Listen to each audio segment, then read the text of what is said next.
मेरे यहाँ बोलने का क्रम मैं तय करूंगा। इस तरह से नहीं चलेगी संसद। Let us have a debate on my press conference. Let us go. Let us have very good idea. Let us have a debate on my press conference. Amit Shah ji, I challenge you. I challenge you to have a debate on the three press conferences. आपकी मुंसफी से संसद नहीं चलेगी। मेरे यहाँ बोलने का क्रम मैं तय करूंगा। इस तरह से नहीं चलेगी संसद।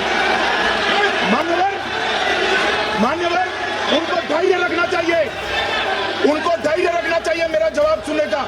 इनकी एक एक बात का जवाब मैं दूंगा, मगर मेरे भाषण का क्रम वो तय नहीं कर सकते, मैं करूंगा, क्योंकि मैं बोल रहा हूं। मान्यवर, क्या गलत बोला उन्होंने यही बोला, आपने जो बात उठाई है मुझे कब बोलना है मैं तय करूंगा, यही बोला ना।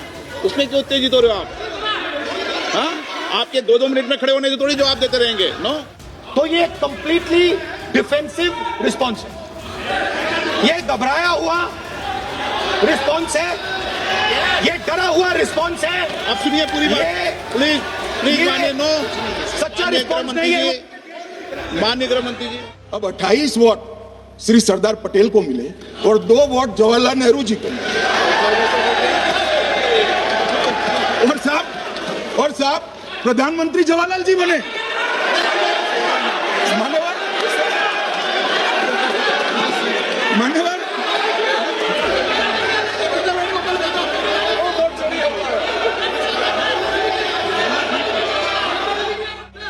मान्यवर, मैंने इतना ही कहा है कि अदालत में केस चल रहा है जो फैक्चुअल है। अब जवाब तो उनको अदालत में देना है। सोनिया जी ने यहाँ क्यों दे रहे हैं? अदालत में जवाब देना है। Election. I am challenging Home Minister. Okay. Sonia Gandhi not even voted the election. Can you prove it? Sir, misleading statement a Home Minister doing. Sir, you are. What is this, sir? एक minute please दादा, एक minute please. No, बैठिए। इनको कोई पढ़ाता नहीं है इतिहास। ये तो इतिहास है, सर्वोच्च अदालत और संसद के रिकॉर्ड में रखा हुआ इतिहास है। इसके खिलाफ लल्लन सिंह जैसे कितने लोग पूरा जीवन लड़े बिहार में, इमरजेंसी के खिलाफ जेल में गए। लाखों लोग, सारे आरोपों के मेरे पास जवाब। जो 3 प्रेस कॉन्फ्रेंस, एक सादा प्रेस कॉन्फ्रेंस, एक एटम बम वाला प्रेस कॉन्फ्रेंस, एक परमाणु बम वाला, ये तीनों में क्या हुआ, इसके सारे जवाब मिले। दोस्तों, आज संसद भवन में देश के गृह मंत्री अमित शाह और राहुल गांधी के बीच जम करके एक तरह से कहा सकता है कि तीखी जो है बहस हो गई। एक तरफ राहुल गांधी देश के गृह मंत्री अमित शाह को चैलेंज कर रहे थे, वहीं दूसरी तरफ ये देखने को मिला कि अमित शाह राहुल गांधी पर एग्रेसिव हो गए और कहे कि हम आपके हिसाब से नहीं चलेंगे। आज सदन में जिस तरीके से एक दूसरे के बीच बहस चल रही थी, इसे देखने के बाद ऐसा लग रहा था कि आज संसद भवन में बहुत कुछ देखने को मिलेगा और सीधे तौर पर राहुल गांधी के वोट चोरी के तमाम आरोपों का जवाब जो है वो अमित शाह ने एक अलग तरीके से दिया, एक अलग अंदाज में दिया। उन्होंने पूरा का पूरा आरोप वोट चोरी का कांग्रेस पर लगाया। उन्होंने जवाहरलाल नेहरू के प्रधानमंत्री बनने पर सवाल उठा दिया, उन्होंने इंदिरा गांधी पर सवाल उठाए, उन्होंने सोनिया गांधी पर सवाल उठाए, उन्होंने राहुल गांधी के कहा सकता है नेतृत्व पर सवाल उठाए और बहुत जबरदस्त तरीके से बहस चली है। आप देखिए इस वीडियो को। और ढेर सारे आरोपों के मेरे पास जवाब। जो 3 प्रेस कॉन्फ्रेंस में, एक सादा प्रेस कॉन्फ्रेंस, एक एटम बम वाला प्रेस कॉन्फ्रेंस, एक परमाणु बम वाला, ये तीनों में क्या हुआ, इसके सारे जवाब मेरे पास है। मान्यवर, अब ये कहते हैं कि 2-2 जगह है, 2-2 जगह मतदाता है। मान्यवर, किन किन लोगों के 2-2 जगह मतदाता में, इसमें जिनके नाम 2 जगह रजिस्टर्ड है उसका दोष नहीं निकालता मैं, क्योंकि एक जगह से कोई व्यक्ति दूसरी जगह गई तो 2010 के बाद इसको डिलीट करने का अधिकार आरोप के पास से ले लिया गया। इसके कारण ये विसंगतियां खड़ी हुई है।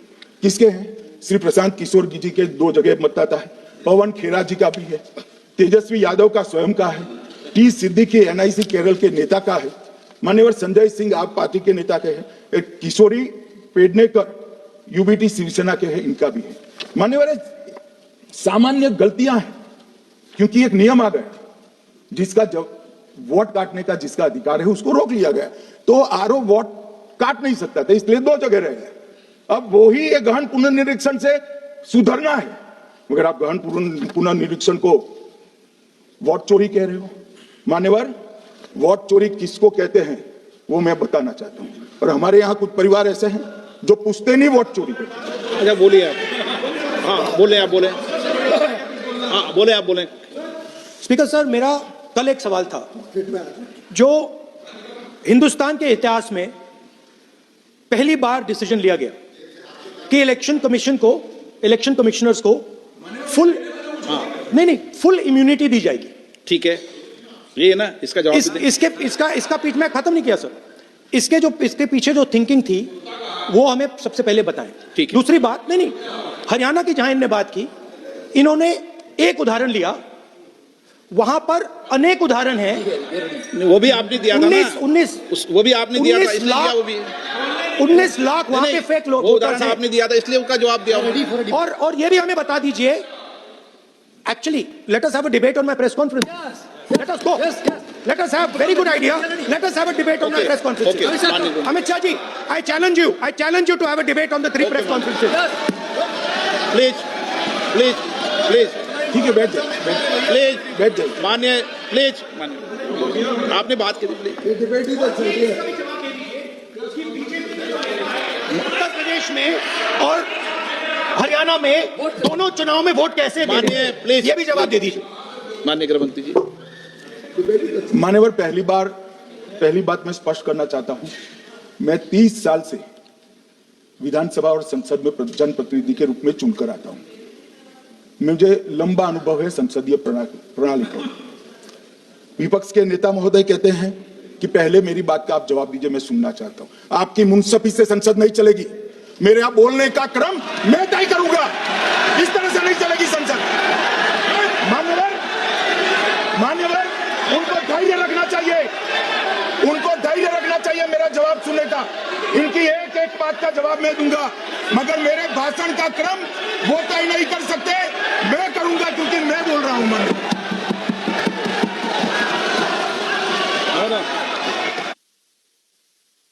एक मिनट गृहमंत्री जी, एक मिनट गृहमंत्री, क्या गलत बोला उन्होंने यही बोला, आपने जो बात उठाई है मुझे कब बोलना है मैं तय करूंगा, यही बोला ना। उसमें क्यों उत्तेजित हो रहे हो आप? हाँ, आपके 2-2 मिनट में खड़े होने से थोड़ी जवाब देते रहेंगे। नो माननीय गृहमंत्री, मैं आपको फिर मौका दूंगा, आपको।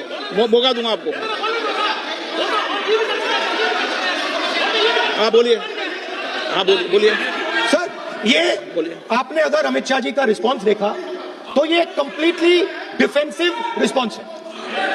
ये घबराया हुआ रिस्पांस है, ये डरा हुआ रिस्पांस है। अब सुनिए पूरी बात, प्लीज मानिए। नो, सच्चा रिस्पांस नहीं है। माननीय गृहमंत्री जी। मान्यवर, आपके चेहरे पर मान्यवर, आपके चेहरे पर चिंता की लकीरें मैं देख रहा हूं कि मैं क्या बोलूंगा। मैं उनके उकसावे में नहीं आऊंगा, मैं मेरे विषय पर बोलूंगा। मान्यवर, मैंने इतना ही कहा कि मेरे भाषण का क्रम मैं तय करूंगा। मेरे भाषण का पहले क्या बोलना, बाद में क्या बोलना, मैं तय करूंगा। और मैं मानता हूं कि हर एक वक्ता का ये अधिकार है, उनका भी है, मेरा भी है। कल वो बोल रहे तो हम ऐसा थोड़ी ना बोले आप झूठ क्यों बोल रहे हो। हम नहीं बोल सकते साहब। वो माननीय विपक्ष के नेता है, वो बोल सकते अपना भाषण। मान्यवर, और मैंने तो ये भी कहा, मेरा पूरा भाषण छूट कर कुछ बच जाता है तो आप पूछेगा, मैं जवाब दूंगा। मगर अब धैर्य भी चाहिए और सुनना भी चाहिए, दोनों चीजें करनी पड़ती है। मान्यवर, वोट चोरी का प्रोग्राम बता, मैं वोट चोरी किसको कहते हैं वो बताना चाहता हूं। वोट चोरी के 3 आयाम हैं। एक तो मतदाता नहीं है, मतलब योग्यता नहीं है, और आप वोटर बन जाते हो तो वोट चोरी माना जाएगा। दूसरा, आप गलत प्रकार से चुनाव जीतते हो तो वोट चोरी माना जाएगा। और तीसरा, जनादेश को डिफाई करते हो, मतलब वोट के विपरीत आप कोई पद प्राप्त कर लेते हो तो भी एक प्रकार से वोट चोरी होता है। अरे सुनो ना, क्यों जल्दबाजी करते हो मानिकम, क्यों? अब मैं 3 वोट चोरी की घटनाएं बताना चाहता हूं। सबसे पहली घटना हुई आजादी के बाद, देश का प्रधानमंत्री तय करना था। तय कौन करना था? तो उस वक्त के जितने प्रांत थे, इसके कांग्रेस के अध्यक्षों ने, उनके एक वोट से तय होना था। अब 28 वोट श्री सरदार पटेल को मिले और 2 वोट जवाहरलाल नेहरू जी को मिले। और साहब प्रधानमंत्री जवाहरलाल जी बने।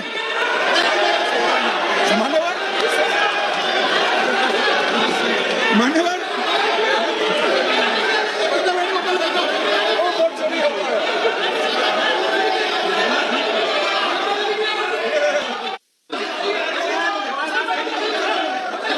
प्लीज माननीय गृह मंत्री जी, माननीय गृह मंत्री जी प्लीज।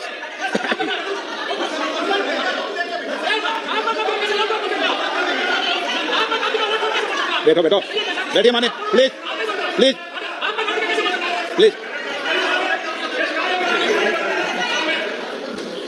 मान्यवर दूसरी प्लीज बैठिए बैठिए माननीय सदस्य, प्लीज हर बार नहीं उठते, बैठिए। मान्यवर दूसरे प्रकार की वोट चोरी अनैतिक तरीके से चुनाव जीता, ऐसी वोट चोरी भी भूतकाल में एक बार हुई थी। श्रीमती इंदिरा गांधी रायबरेली से चुनी गई, इलाहाबाद हाईकोर्ट में श्री राजनारायण पहुंचे कि चुनाव नियमों के अनुसार नहीं हुआ। इलाहाबाद हाईकोर्ट ने यह तय कर दिया कि श्रीमती गांधी ने उचित तरीके से चुनाव नहीं जीता है, हम इसको रद्द कर दें। मान्यवर ये भी वोट चोरी थी, बहुत बड़ी वोट चोरी थी। और उसके बाद में क्या हुआ, उसके बाद में क्या हुआ, उसके बाद में वो वोट चोरी को ढकने के लिए संसद में कानून लाया कि प्रधानमंत्री के खिलाफ कोई केस ही नहीं हो सकता। मैं विपक्ष के नेता को कहना चाहता हूं, इम्यूनिटी की बात आप चुनाव आयोग की पूछ रहे हैं, इसका तो मैं जवाब दूंगा, इसका मैं जवाब दूंगा इम्यूनिटी का, मगर ये इम्यूनिटी जो श्रीमती गांधी ने दी थी, इसके लिए आपका क्या कहना है? और उन्होंने तो स्वयं के लिए ले ली, उनका आरोप है। प्लीज ऐसे नहीं चलता मान्यवर, आप जब बोले, जब 5-5 मिनट उठेंगे क्या ये? मान्यवर उनका आरोप है। आप भी बोले, आप भी बोले, आप भी बोले ना, गलत। एक मिनट में सदस्य नहीं उठेगा ना। मान्यवर उनका आरोप है कि सरकार ने बनाया तो लोकतंत्र ने बनाया, तो जो समय का केस था वो बताया है, आगे का तो बताया। मोदी जी को भी सब लोगों ने प्रधानमंत्री बनाया है भाई, आपकी कृपा से नहीं बने हैं।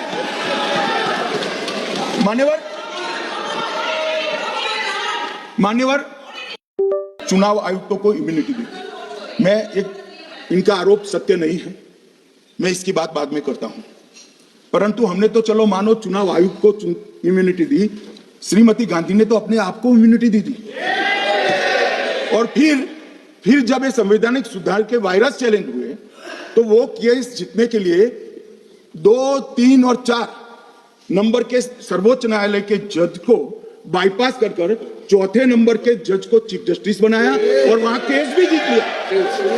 और मान्यवर, तो इतिहास है, कौन जुटला सकता है? इनको कोई पढ़ाता नहीं है इतिहास, ये तो इतिहास है, सर्वोच्च अदालत और संसद के रिकॉर्ड में रखा हुआ इतिहास है। इसके खिलाफ लल्लन सिंह जैसे कितने लोग पूरा जीवन लड़े बिहार में, इमरजेंसी के खिलाफ जेल में गए, लाखों लोग गए। और तीसरी वोट चोरी कहना चाहता हूं, तीसरी वोट चोरी का प्रकार मैंने बताया था कि योग्यता नहीं है और मतदाता बन जाना। अभी अभी एक वाद पहुंचा है, वाद मतलब डिस्प्यूट पहुंचा है दिल्ली की सिविल अदालत में। उसमें डिस्प्यूट ये है कि सोनिया गांधी जी इस देश की नागरिक बनने से पहले मतदाता बने।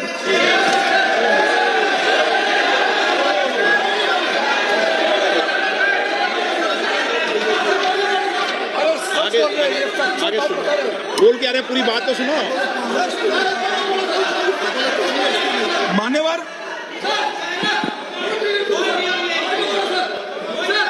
मान्यवर मैंने इतना ही कहा है कि अदालत में केस चल रहा है जो फैक्चुअल है।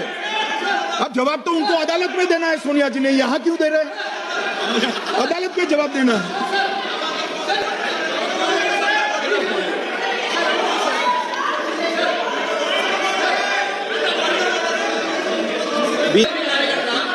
Filed a case on Madam Sonia Gandhi's voting on that 80. Sir, that Ross Avenue court dismissed that case without, there is no substance in that case. After Gandhi not even voted in that election. I am challenging Home Minister. Sonia Gandhi not even voted that election. Can you prove it? Sir, misleading statement a Home Minister doing. Sir, you are what is this, sir? एक minute please दादा, 1 minute please. No, बैठिए। No मान्य, please देखिए माननीय सदस्य, देखिए माननीय सदस्य, 2 दिन से मैं चर्चा को सुन रहा हूं और 2 दिन से चर्चा को सुन रहा हूं और 352 आपने भी पढ़ा है, मैंने भी पढ़ा है, ठीक है ना। कई बार इधर से भी उधर से भी इस विषय को कई बार बोला गया है। जब डिबेट चलती है उसके संदर्भ में कई विषयों को बोला जाता है, ठीक है ना। और इसीलिए सुनिए बात, माननीय गृह मंत्री जी ने, आपने आधी बात सुनकर हर 2-2 मिनट में उठने लगोगे, ऐसे चर्चा नहीं होती। आप उनकी पूरी बात को सुनिए, क्या संदर्भ था। उन्होंने कोई फैसला नहीं दिया है, उन्होंने एक जानकारी जो आई है वो जानकारी सदन के पटल पे रखी है। अब आपने एक मुद्दा खड़ा किया, मुझे जवाब तो देने दीजिए मान्यवर। मैंने कुछ ऐसा नहीं कहा, मैंने सिर्फ इतना कहा है कि एक वाद दायर हुआ है दिल्ली की अदालत में। मैंने कोई कंक्लूजन नहीं कहा। मैंने कहा कंक्लूजन का, मैंने कोई कंक्लूजन नहीं कहा। कंक्लूजन तो जब उनका नोटिस का जवाब वो दे देगी तब अदालत देगी, तब फिर से बताऊंगा मैं। मगर अभी तो मैंने सिर्फ इतना कहा है कि वहां एक केस रजिस्टर्ड हुआ है जिसमें श्रीमती गांधी को नोटिस इश्यू किया है। इसमें इतने लाल पीले देखा आपने किस तरीके से बहुत जबरदस्त तरीके से बहस चली। इस बहस में साफ तौर पर यह भी देखने को मिला कि अमित शाह बार बार जो है वो कहीं ना कहीं एग्रेसिव होते रहे और बार बार वो बात रखे। हालांकि राहुल गांधी बीच में उठे भी, उन्होंने भी अपनी तरफ से चैलेंज किया। उन्होंने कहा कि अगर करना है चर्चा, आइए हम चैलेंज करते हैं, मेरे जो 3 प्रेस कॉन्फ्रेंस थे उस पर डिबेट कर लेते हैं। तो ये सारी चीजें सदन में देखने को मिली, लेकिन सदन में आखिरकार जवाब क्या मिला वो भी आप तमाम लोगों ने देखा। आपका इस पर क्या सोचना है, अपनी राय कमेंट सेक्शन में जरूर लिखिएगा।